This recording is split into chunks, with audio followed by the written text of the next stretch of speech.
Indeed, it was a wide-ranging interview. Here we were just talking about the foreign policy comments that he made about North Korea. What struck you about that, about his willingness here to meet with the North Korean leader?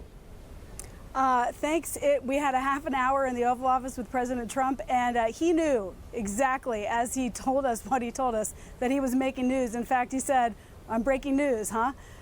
Look, the president has said that if it were appropriate, he would be willing to meet with the North Korean leader. And what this seems to be part of is his personal belief that his personal negotiating style, his personal relationships with world leaders can have an impact. In a sense, he likened it to his meeting upcoming later this week with Mahmoud Abbas, the head of the Palestinians, but acknowledged at the same time that he understood that was sort of a different calculus and a different sort of figure. But again, not saying that he's poised to do that immediately, but saying that it is certainly on the table as something that he has been thinking about. And if it were appropriate, he would do so. As you know, he also plans to meet with the leader of the Philippines, or has invited him to meet at the White House. Somewhere along that spectrum from Abbas to Kim Jong Un, I think we see a pattern where the president believes that things that have previously been out of bounds in terms of world leaders who may be controversial, giving them an audience, he seems to be thinking at least about upending those rules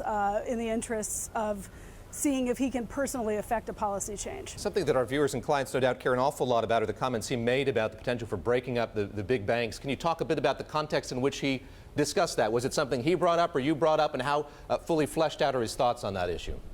I did bring it up towards late in the interview because we spent so much time talking about taxes, healthcare, North Korea, but we thought it was important, Jen and I thought it was important to get this question on the record. He said, as we speak, right now, as I speak, this is something I'm in the middle of thinking about. So he gave us the sense that there's some sort of a decision or announcement imminent in terms of the handling of Wall Street, whether break up big banks and changes to Dodd-Frank all at the same time, something he's thinking about now. I wish I could tell you much more, but he didn't show us a whole lot more than that on that question. Margaret, on the gas tax, the president here considering raising the gas tax, he told you and Jennifer Jacobs.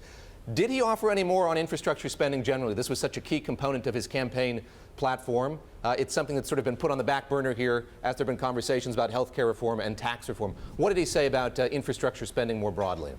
Yeah, that's certainly right. I mean, 2 points that I would flag for you. One is the interest from the business community themselves, not just truckers and the like, but actual businesses that require or rely on infrastructure and would like to see better infrastructure, both on that track and on the notion that this is an area where he believes he can compromise with Democrats. We begin to see the outlines of possibly his thinking on this gas tax question, which is like, hey, some of the businesses and transportation industries that might benefit are interested in this, and this isn't something that Democrats want. We see the contours of how he may try to negotiate with Republicans on this front. One real potential for bipartisan compromise and an otherwise decidedly not bipartisan start to this presidency. Margaret,